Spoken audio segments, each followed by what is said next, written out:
Hi everyone, हमारी comprehensive geography series में आपका स्वागत है। आज के वीडियो का टॉपिक होगा air mass.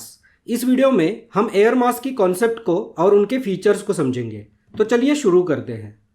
Air masses uniform temperature और ह्यूमिडिटी वाली एयर की लार्ज बॉडीज होती है। वे बहुत लार्ज एरियाज को कवर करते हैं और वेदर फेनोमेना को समझने के लिए बहुत ही इंपॉर्टेंट है, स्पेशली मिडल और हाई लैटिट्यूड्स में। एयर मासेस की कॉन्सेप्ट को फर्स्ट वर्ल्ड वॉर के दौरान विल्हेम बर्केन्स और उनके बेटे जेकब बर्केन्स द्वारा डेवलप किया गया था। 1930s में शॉर्ट टर्म वेदर मतलब लगभग 24 to 36 आवर्स की फोरकास्टिंग करने के लिए इस कंसेप्ट को डेवलप किया गया था। अब किसी एयर बॉडी को एक डिस्टिंक्ट एयर मास तभी माना जा सकता है जब वो 3 क्राइटेरिया को पूरा करे। पहला है साइज। एयर मासेस ह्यूज होती है जो 1600 किलोमीटर यानी लगभग 1000 माइल्स तक फैली हुई होती है और एटमॉस्फेयर में कई किलोमीटर तक डीप होती है। दूसरा है यूनिफॉर्म प्रॉपर्टीज। एयर मासेस की फिजिकल प्रॉपर्टीज मेनली टेम्परेचर और ह्यूमिडिटी उनके हॉरिजॉन्टल डायमेंशन में सेम होती है। ये प्रॉपर्टीज वर्टिकली वेरी हो सकती है लेकिन हॉरिजॉन्टली उन्हें सेम होना पड़ेगा। मतलब कि किसी भी अल्टीट्यूड पर एयर मास में टेम्परेचर और humidity across the air mass same होती है। और थर्ड, वो एक कोहेसिव यूनिट के रूप में आगे बढ़े। जैसे ये एयर मासेस चलती है उन्हें अपनी ओरिजिनल प्रॉपर्टीज को बनाए रखना चाहिए और किसी भी कारण से ब्रेक नहीं होना चाहिए। उन्हें हमेशा कोहेसिव रहना चाहिए। एयर मासेस टेम्परेचर और ह्यूमिडिटी जैसे अपने प्रॉपर्टीज अपने नीचे की सरफेस जैसे कि वास्ट प्लेन्स और ओशन सरफेसेस से प्राप्त करती है। इन्हें स्रोत क्षेत्र यानी सोर्स रीजन कहा जाता है। इन सोर्स रीजन में कुछ सर्टेन टेम्परेचर और ह्यूमिडिटी होनी चाहिए जो सब्सटेंशियल टाइम तक स्टेबल रहे ताकि उनके ऊपर के एयर मास पर उनका इफेक्ट हो सके। एयर मासेस को उनके सोर्स रीजन के टेम्परेचर और मॉइस्चर कैरेक्टरिस्टिक के अकॉर्डिंग क्लासीफाई किया जाता है। मॉइस्चर के बेसिस पर या तो वो कॉन्टिनेंटल हो सकते हैं जो कि ड्राई एयर मासेस है, या फिर मेरीटाइम यानी ओशनिक हो सकते हैं जो मॉइस्ट है। टेम्परेचर के आधार पर वे इक्वेटोरियल जो वार्म है, ट्रॉपिकल जो वार्म है, पोलर जो कोल्ड है, या आर्कटिक जो एक्सट्रीमली कोल्ड है, इस तरह से कैटेगराइज किए जाते हैं। इसके कारण एयर मासेस के कई सारे टाइप्स बन सकते हैं। फर्स्ट है मेरीटाइम ट्रॉपिकल यानी एमटी। इसमें जो स्मॉल लेटर है वो बताता है कि वो कॉन्टिनेंटल एयर मास है या मेरीटाइम यानी ओशनिक एयर मास है, जबकि जो कैपिटल लेटर है वो बताता है कि उसका रीजन क्या है। तो फर्स्ट है मेरीटाइम ट्रॉपिकल जो ट्रॉपिकल ओशन से निर्माण होने वाली वार्म और ह्यूमिड एयर मास है। सेकंड है कॉन्टिनेंटल ट्रॉपिकल सीटी जो कि ट्रॉपिकल डेजर्ट्स की वार्म और ड्राई एयर मास है। थर्ड है मेरीटाइम पोलर यानी एमपी जो मेरीटाइम रीजन्स की कोल्ड और मॉइस्ट एयर मास है। फोर्थ है कॉन्टिनेंटल पोलर यानी सीपी जो कि कॉन्टिनेंटल इंटीरियर्स की कोल्ड और ड्राई एयर मास है। और फिफ्थ है कॉन्टिनेंटल आर्कटिक यानी सीए जो कि आर्कटिक रीजन्स की एक्सट्रीमली कोल्ड और ड्राई एयर मास है।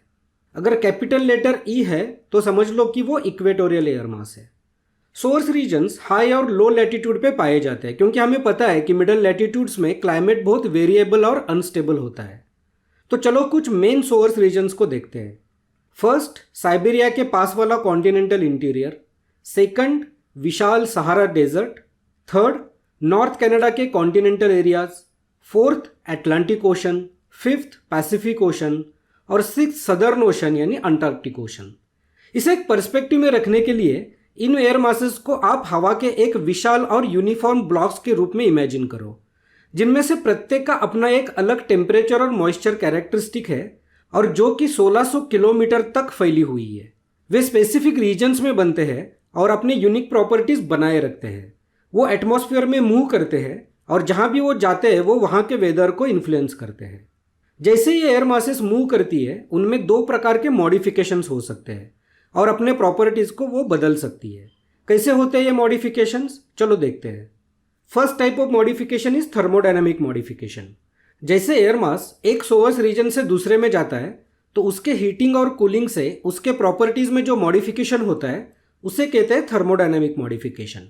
एयर मास की इनिशियल कैरेक्टरिस्टिक्स कई कारणों से मॉडिफाई हो सकती है, जैसे कि वो सरफेस जिस पर से वो गुजरती है यानी क्या वो लैंड है या वाटर है, या फिर वो पाथ जिसे वो फॉलो करती है, और उसे अपने डेस्टिनेशन तक पहुंचने में लगने वाला समय भी एक फैक्टर है।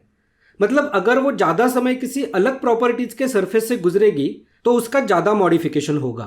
फॉर एग्जाम्पल, यदि कोई एयर मास समुद्र के ऊपर मूव हो रही है तो यह आमतौर पर समुद्र की सरफेस से पानी के वेपराइजेशन द्वारा मॉडिफाई होगी और उसका मॉइस्चर कंटेंट बढ़ेगा। और यह मॉडिफिकेशन एयर मास के सबसे निचली लेयर्स में ज़्यादा होगा क्योंकि वेपर एयर मास में नीचे से एंटर करेगी। On the other hand continent पे मूव होने वाले एयर मासेस के मॉइस्चर में ज़्यादा चेंज नहीं होगा और वो ड्राई ही रहेगा। हम जानते हैं कि गर्म हवा अनस्टेबल होती है तो ठंडी स्टेबल होती है।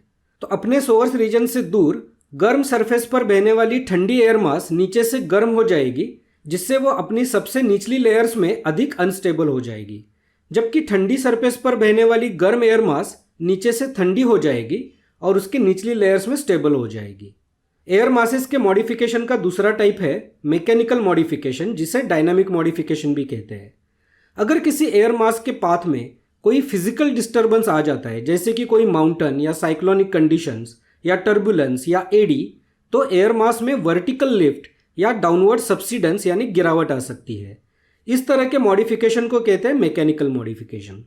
ये मॉडिफाइड एयर मासेस, चाहे वो ठंडी हो या गर्म, रीजनल और ग्लोबल वेदर पैटर्न में बहुत इंपॉर्टेंट रोल निभाती है। आइए देखें कैसे। उनका पहला इम्पैक्ट होता है प्रेसिपिटेशन यानी रेनफॉल और टेम्परेचर पे। As we know, air masses कई अलग अलग सोर्स रीजन से आते हैं। कुछ गर्म रीजन से आते हैं जैसे ओशंस, तो कुछ आते हैं ठंडे रीजन से जैसे कि पोलर रीजन से। गर्म सोर्स रीजन से आने वाली एयर मास कुछ रीजन्स में बहुत अधिक बारिश ला सकती है क्योंकि वो अपने साथ मॉइस्चर लेके आएगी। फॉर एग्जाम्पल, नॉर्थ अमेरिका में गर्म एटलांटिक ओशन से आने वाली एयर मास समर्स में ईस्टर्न कोस्ट के हिस्से को बहुत ह्यूमिड बना देती है। दूसरी ओर साइबेरियन रीजन से आने वाली कोल्ड और ड्राई एयर मास ऑलमोस्ट पूरे नॉर्दर्न हेमिस्फीयर के वेदर को इन्फ्लुएंस करती है। साइबेरियन हाई नाम से जाने वाली ये एयर मास सेंट्रल एशिया से लेकर ईस्टर्न यूरोप तक विंटर में फ्रीजिंग कंडीशंस को लाती है। एयर मासेस का दूसरा वेदर इम्पैक्ट है साइक्लोन्स और एंटी साइक्लोन्स। जिन स्थानों पर गर्म और ठंडी एयर मासेस मिलती है वहाँ हमें स्टॉर्म्स और साइक्लोन्स दिखाई देते हैं। इनका निर्माण गर्म और ठंडी हवा के कॉन्वर्जन से होता है। ये अधिकतर दोनों हेमिस्फीयर में 30 to 60 डिग्री लैटिट्यूड के बीच में पाए जाते हैं, जिन्हें टेम्परेट या एक्स्ट्रा ट्रॉपिकल साइक्लोन्स कहते हैं। ये भी एयर मास मूवमेंट का ही रिजल्ट होते हैं। हम इन साइक्लोन्स के बारे में अधिक विस्तार से एक अलग वीडियो में जानेंगे। तो ये होते हैं एयर मासेस के इंपॉर्टेंट वेदर इफेक्ट्स। जब दो एयर मासेस मिलते हैं तो उनके बॉर्डर को कहते हैं फ्रंट। तो फ्रंट्स क्या है और वो कैसे बनते हैं, इसे भी हम एक अलग वीडियो में समझेंगे। मुझे आशा है कि आपको ये वीडियो हेल्पफुल और इन्फॉर्मेटिव लगा होगा। To watch such well researched and well presented videos, subscribe to our channel and share your feedback with us. Don't forget to press the bell icon so that you get notified about the new videos. Thanks for watching this video and I will see you in the next one.